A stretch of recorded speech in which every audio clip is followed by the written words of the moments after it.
Hello guys, welcome back to my YouTube channel Standard Classes. So today let's continue with the chapter balance of payment. इसका part 1 मैं already upload कर चुकी हूँ. So today we have to start with components of balance of payment. ठीक है, क्या क्या components होते हैं balance of payment के guys? हमारे पास दो components होते हैं जैसा कि you can see. First is our current account, next is our capital account. So these are the two components of balance of payment. ठीक है, अब ये जो हमारे दो कंपोनेंट होते हैं इनको डिस्कस करते हैं. स्टार्ट करते हैं अपना करंट अकाउंट से.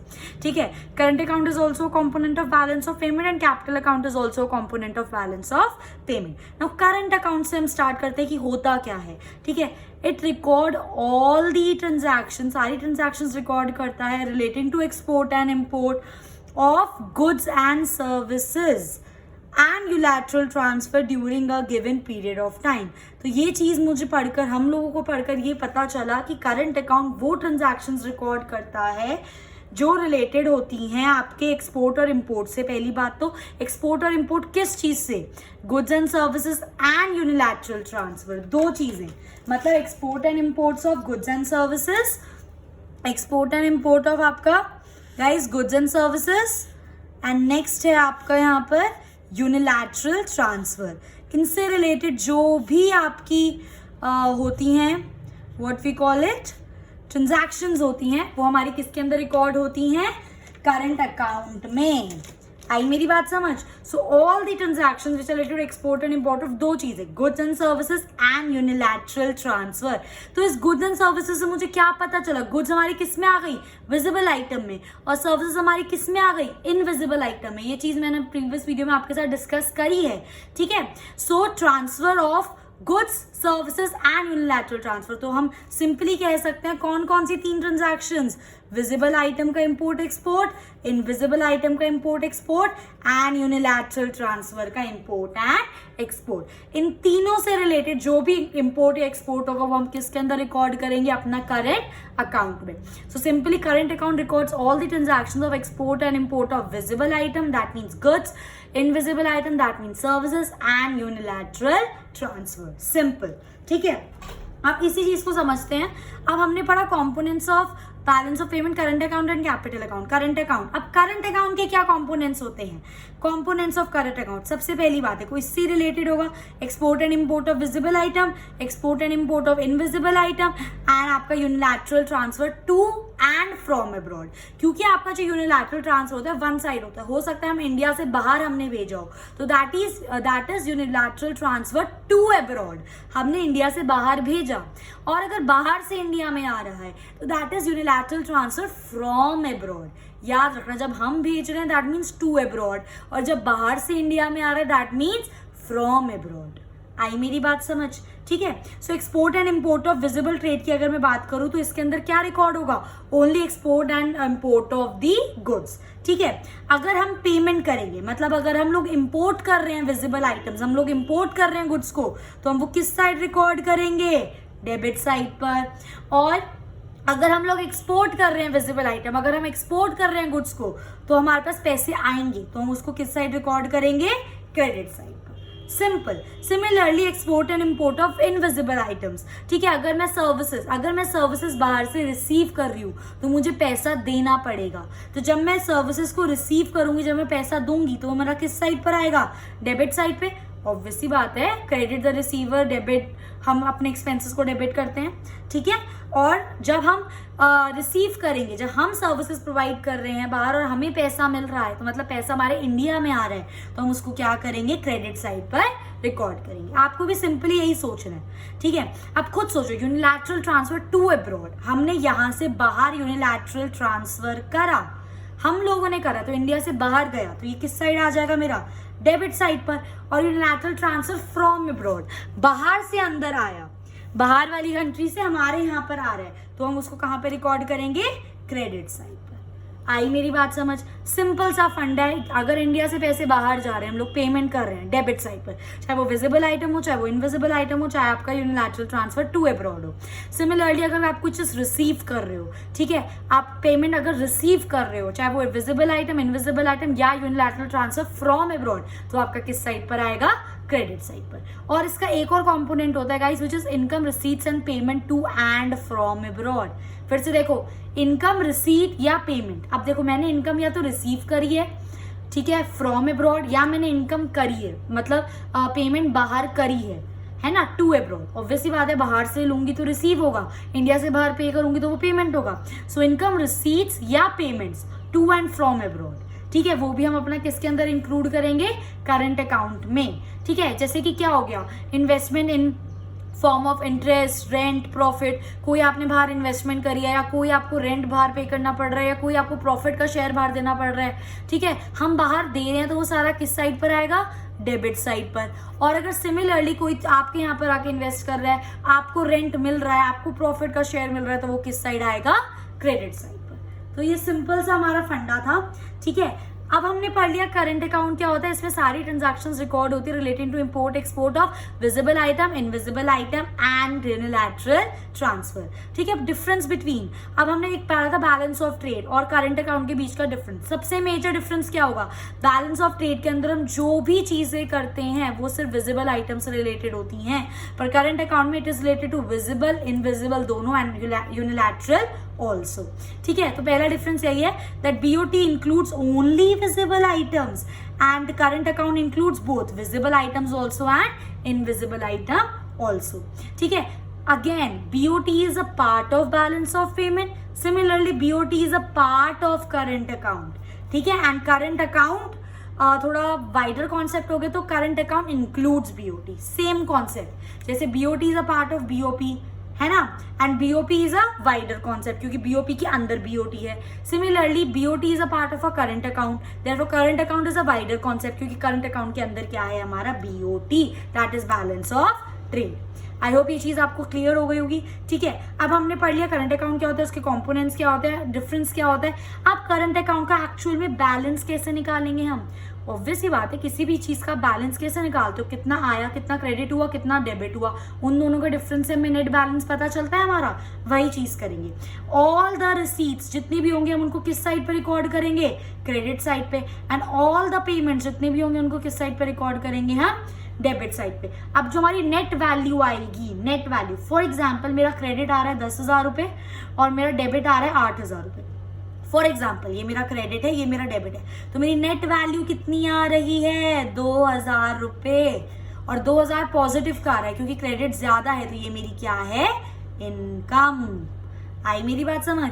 So net value of credit and debit balance is the balance of the current account, जो आपका एडजस्ट कर आ जाए। अगर क्रेडिट ज्यादा है तो वो आपके फेवरेबल होगा, और अगर आपकी डेबिट साइड ज्यादा है, आपकी पेमेंट साइड ज्यादा है, तो वो अनफेवरेबल होगी। That is the balance, basically setting of credit and debit side. I hope ये चीज क्लियर हो गई होगी गाइस। मूविंग ऑन, ठीक है।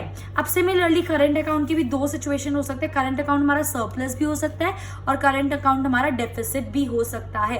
खुद सोचो सरप्लस कब होगा, when our exports are greater than imports. अब हमारे पास पैसा ज्यादा आ रहा है, हम एक्सपोर्ट ज्यादा कर रहे हैं, पैसा इंडिया में ज्यादा आ रहा है, when our export is greater than imports. और हमेशा याद रखना, जब भी हमारे एक्सपोर्ट्स इंपोर्ट से ज्यादा है, इसका मतलब क्या है, दो मतलब है। पहला तो पैसा इंडिया में आ रहा है, फॉरेन एक्सचेंज का इनफ्लो है। दूसरा मतलब अगर हम एक्सपोर्ट ज्यादा कर रहे हैं, इंपोर्ट कम कर रहे हैं, मतलब हमारी जो कंट्री है वो डिपेंडेंट नहीं है, हमारी कंट्री सेल्फ सफिशिएंट है, वो इनफैक्ट दूसरों को प्रोवाइड कर रही है। समझे मेरी बात। सो इट इंडिकेट्स इनफ्लो, पैसा आ रहा है क्योंकि एक्सपोर्ट ज्यादा कर रहे हैं, and this means that nation is a lender. Lender का मतलब क्या हो गया, नेशन मतलब इतना केपेबल है, खुद की सारी रिक्वायरमेंट्स को फुलफिल कर ही रहा है, बाकी लोगों को भी आगे बाहर प्रोवाइड कर रहा है चीजों के साथ। आई मेरी बात समझ। सिमिलरली इसका उल्टा डेफिसिट अगर हो गया, इसका मतलब क्या, हमारा import is greater than export, हमारे जो इंपोर्ट है वो हमारे एक्सपोर्ट से ज्यादा है। इसका मतलब क्या है कि हमारा जो पैसा है वो बाहर जा रहा है, मतलब जो फॉरेन एक्सचेंज है उसका क्या हो रहा है, आउटफ्लो है। और जब हम इंपोर्ट ज्यादा कर रहे हैं, इसका मतलब हमारा नेशन जो है वो सेल्फ सफिशिएंट नहीं है, उसे बाहर से बोरो करना पड़ रहा है सामान, उसे बाहर से हेल्प लेनी पड़ रही है ताकि वो अपने लोगों की नीड्स को फुलफिल कर सके। So it indicates net outflow of foreign exchange, पैसा बाहर जा रहा है क्योंकि इंपोर्ट कर रहे हैं हम लोग। This means that nation is a borrower, ठीक है, नेशन बाहर से बोरो कर रहा है क्योंकि इंपोर्ट कर रहा है वो ज्यादा, एक्सपोर्ट कम कर रहा है, मतलब वो सेल्फ सफिशिएंट नहीं है, तो उसे बाहर से हेल्प लेनी पड़ रही है। आई होप ये चीज क्लियर हो गई होगी गाइस, ठीक है। नेक्स्ट हमारा टॉपिक आता है कैपिटल अकाउंट। हमने यहाँ पे बोला था ना कि 2 कंपोनेंट्स हम पढ़ेंगे। हमने अभी इस टाइम पे करंट अकाउंट पढ़ लिया, अब हमें क्या पढ़ना है, कैपिटल अकाउंट। ठीक है, कैपिटल अकाउंट क्या होता है? It records those transaction which causes a change in asset और liability of the resident of the country. मतलब वो ट्रांजैक्शंस जिससे असेट पे असर पड़ रहा हो, मतलब असेट बढ़ रहा है या कम हो रहा हो, या फिर हमारी लाइबिलिटी बढ़ रही हो या कम हो रही हो, वो वाली ट्रांजैक्शंस। और किसका असेट कम बढ़ रहा है, किसकी लाइबिलिटी कम बढ़ हो रही है, यहाँ पर रेजिडेंट ऑफ द कंट्री। और रेजिडेंट ऑफ द कंट्री में मैंने आपको क्लियरली ये चीज बताई थी, रेजिडेंट ऑफ द कंट्री में कौन आते हैं? कोई भी इंडिविजुअल हो सकता है, कोई भी फर्म हो सकते हैं, कोई भी गवर्नमेंट अपनी कंट्री की हो सकती है, वो सब। तो जब भी किसी इंडिविजुअल, किसी फर्म, गवर्नमेंट या कोई भी रेजिडेंट ऑफ द कंट्री की किसी असेट में फर्क पड़ रहा हो, असेट बढ़ भी सकता है, कम भी हो सकता है, लाइबिलिटी में फर्क पड़ रहा हो, लाइबिलिटी बढ़ भी सकती है, कम भी हो सकती है, ठीक है, उन ट्रांजैक्शंस को हम क्या बोलते हैं? उन ट्रांजैक्शंस को हम कहाँ रिकॉर्ड करते हैं? कैपिटल अकाउंट में। आई मेरी बात समझ? So capital account is used to, ये एक बहुत इंपॉर्टेंट चीज है। अगर आपका करंट अकाउंट डेफिसिट है, मतलब करंट अकाउंट में अगर आपके पास बैलेंस कम है, तो आप उसको कहाँ से बैलेंस कर सकते हो, कहाँ से उसको फाइनेंस कर सकते हो? कैपिटल अकाउंट से। So capital account is used to finance the deficit of current account. By chance यहाँ पे कुछ कमी पड़ रही है, हमारा करंट अकाउंट डेफिसिट है, तो हम पैसे किससे ले सकते हैं? करंट कैपिटल अकाउंट से ले सकते हैं। तो it helps in financing the deficit of the current account. At the same time अगर आपका करंट अकाउंट का सरप्लस है, भाई जब आपके पास डेफिसिट था तब तो आपने कैपिटल अकाउंट से हेल्प ले ली, अब जब आपके पास एक्स्ट्रा है तो कैपिटल अकाउंट वो एब्जॉर्ब करेगा, नहीं करेगा? है ना, गिव एंड टेक है। जब हेल्प चाहिए थी, डेफिसिट था, तब कैपिटल अकाउंट ने आपको पैसा दे दिया। अब जो आपके पास सरप्लस है तो कैपिटल अकाउंट को सरप्लस पे भी तो राइट बनता है ना। So similarly it absorbs the surplus. कुछ भी अगर एक्स्ट्रा आपके पास सरप्लस होता है करंट अकाउंट का, तो it is absorb by home? Capital account. I hope ये चीज आपको क्लियर हो गई होगी। ठीक है, नेक्स्ट आता है हमारे कंपोनेंट्स ऑफ कैपिटल अकाउंट। हमारे कंपोनेंट्स क्या होते हैं? सबसे पहली बात, बोरिंग और lending to and from abroad. अभी बताऊंगी इसको ब्रेक करके क्या है। नेक्स्ट होता है investment to and from abroad, और नेक्स्ट होता है change in foreign exchange reserve. ये हमारे 3 कंपोनेंट्स हैं। ठीक है, सबसे पहली बात हम करते हैं बोरोइंग और lending to and from abroad. अगर आप बोरो कर रहे हो बाहर से, इसको ऐसे ब्रेक करो, बोरोइंग फ्रॉम अब्रॉड और लेंडिंग टू अब्रॉड। एक ही चीज हो सकती है, बोरोइंग टू अब्रॉड तो नहीं हो सकता। बोरो कर रहे हैं तो बोरोइंग फ्रॉम अब्रॉड, या फिर दूसरा क्या हो सकता है? Lending to abroad. या तो हम बाहर से बोरो कर रहे हैं, या फिर हम लोग यहाँ से बाहर वाले लोगों को पैसा उधार पर दे रहे हैं। ठीक है, सो वही होता है बोरोइंग और lending to and from abroad. तो borrowing from abroad, lending to abroad. ठीक है ना, बोरोइंग फ्रॉम अब्रॉड, जब हम बोरो कर रहे हैं, सुनो ना ध्यान से, बोरो कर रहे हैं जब हम, तो हम इसको कहाँ रिकॉर्ड करेंगे? क्रेडिट साइड पे, डेबिट साइड पे।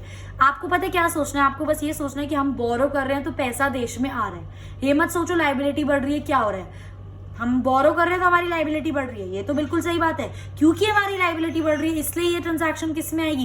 कैपिटल अकाउंट में। अभी ये चीज बताई ना, वो ट्रांजैक्शन जिससे असेट कम हो या बढ़े, या लाइबिलिटी हमारी कम हो या बढ़ी हो, उसको हम किस में रिकॉर्ड करते हैं? कैपिटल अकाउंट में रिकॉर्ड करते हैं। सिमिलरली अब जब मैं बोरो कर रही हूँ तो मेरी लाइबिलिटी बढ़ रही है, पर पैसा तो देश में आ रहा है, और पैसा जब इंडिया में आएगा तो हम किस साइड रिकॉर्ड करेंगे उसको? क्रेडिट साइड पर। सिमिलरली लेंडिंग टू अब्रॉड, हम बाहर वाले लोगों को पैसा दे रहे हैं। अब जब हम बाहर वाले लोगों को पैसा दे रहे हैं तो हमारे एसेट कम हो रहे हैं। ठीक है, हमेशा जब भी आप किसी चीज को लेंड करते हो तो आप अपने एसेट्स देते हो। ठीक है, तो मेरे एसेट कम हो रहे हैं, तो फर्स्ट चीज तो पक्की हो गई, ये ट्रांजैक्शन किस में आएगी? कैपिटल अकाउंट में। दूसरी बात इसकी, क्योंकि पैसा इंडिया से बाहर जा रहा है, ठीक है, तो वो हमारा किस साइड रिकॉर्ड होगा? Debit side. आई मेरी बात समझ? Similarly investment to and from abroad, या तो आप इन्वेस्टमेंट टू अब्रॉड, ठीक है, इसका मतलब क्या हुआ? या तो 2 केस हो सकते हैं ना इसके, या तो मैं इंडियन हूं, मैं बाहर जाके इन्वेस्ट कर रही हूं, या तो कोई फॉरेनर है वो इंडिया में आके इन्वेस्ट कर रहा है।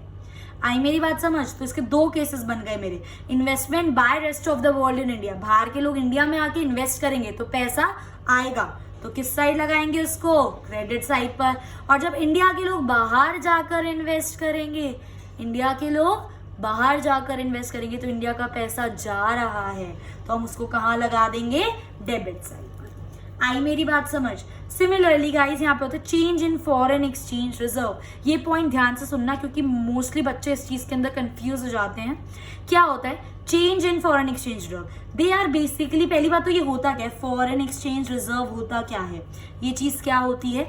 They are basically the financial assets of the government. एक होता है ना, मैंने आपको बताया था जब हमने फॉरेन एक्सचेंज रेट चैप्टर पढ़ा था कि गवर्नमेंट के पास एक रिजर्व होता है ताकि वो on the spot buying and selling कर सकते हैं फॉरेन एक्सचेंज की, to maintain the stability in the market. ये चीज हम लोगों ने डिस्कस करी थी अपने इससे प्रीवियस चैप्टर में, ठीक है।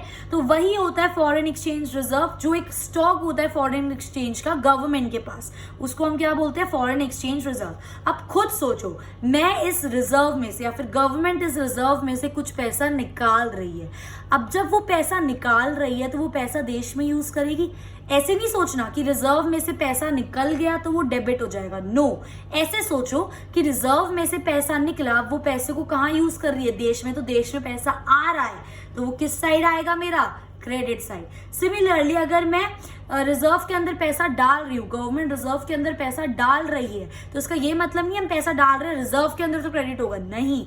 हम रिजर्व के अंदर पैसा डाल रहे हैं तो हम देश का पैसा हम कहाँ डाल रहे हैं, रिजर्व में, तो देश से पैसा जा रहा है तो वो हमारा क्या होगा, डेबिट साइड। ये चीज आपको सोचनी है कि देश के पर्सपेक्टिव से, कंट्री के पर्सपेक्टिव से मनी आ रहा है या पैसा जा रहा है। आई मेरी बात समझ? This was all about the components, ठीक है। इसी में हमारा एक छोटा सा बॉक्स था जिसके अंदर मेंशन था 2 तरह की इन्वेस्टमेंट होती है। एक होती है हमारी FDI, that is foreign direct investment, और एक होती है हमारी पोर्टफोलियो इन्वेस्टमेंट। अब ये होता क्या है? Foreign direct investment basically refers to the purchase of asset. दोनों का मतलब यही होता है कि हम परचेज कर रहे हैं असेट में, पर फॉरेन डायरेक्ट इन्वेस्टमेंट में जब हम असेट को परचेज करते हैं ना, ठीक है, तो जब जो हमने असेट परचेज करी उस पर हमारा डायरेक्ट कंट्रोल होता है क्योंकि हमने खरीदी, हमारा कंट्रोल है। पर जब भी आप पोर्टफोलियो इन्वेस्टमेंट करते हो, जब भी आप पोर्टफोलियो इन्वेस्टमेंट के अंदर अपना परचेज करते हो असेट, तो उसके अंदर वो जो आप असेट खरीदते हो उस पर आपका डायरेक्ट कंट्रोल नहीं होता। For example, foreign direct investment में मशीन में कर दूं, मैंने कोई मशीनरी असेट खरीदी और मेरा डायरेक्ट कंट्रोल होगा, भाई मैंने वो मशीन खरीदी है। पर अगर मैं कुछ शेयर्स खरीद लेती हूँ, शेयर्स भी क्या है, एक तरीके असेट है, जब मैंने शेयर्स खरीद तो लिए पर मेरा डायरेक्ट कंट्रोल नहीं है उन शेयर्स पर, they are influenced by many factors. समझे मेरी बात? तो जिन असेट्स में हम इन्वेस्टमेंट करते हैं और हमारा डायरेक्ट कंट्रोल होता है उनको बोलते हैं फॉरेन डायरेक्ट इन्वेस्टमेंट, और जब हम कोई असेट परचेज करते हैं जिस पे हमारा डायरेक्ट कंट्रोल नहीं होता उनको हम क्या बोलते हैं, पोर्टफोलियो इन्वेस्टमेंट। आई होप ये चीज समझ आई होगी आपको, ठीक है। नेक्स्ट आता है last, balance of capital account. Similarly हमारा सरप्लस हो सकता है और डेफिसिट हो सकता है। सरप्लस कब होगा, when credit item is greater then debit item. इसका मतलब क्या है, जब क्रेडिट ज्यादा है तो इनफ्लो ज्यादा है, ठीक है। सिमिलरली डेफिसिट का मतलब क्या होगा, when debit item is greater than credit item, मतलब आउटफ्लो ज्यादा है। आई मेरी बात समझ? ठीक है guys, so this was all about अभी इस चैप्टर में। अभी इसके बाद we are only left with one topic guys, I will be continuing that topic in my next video. So if you find my video informative, please guys, please do like, share and subscribe my channel, and do share with your friends. Keep studying, do give me your feedbacks. Okay, thanks for watching.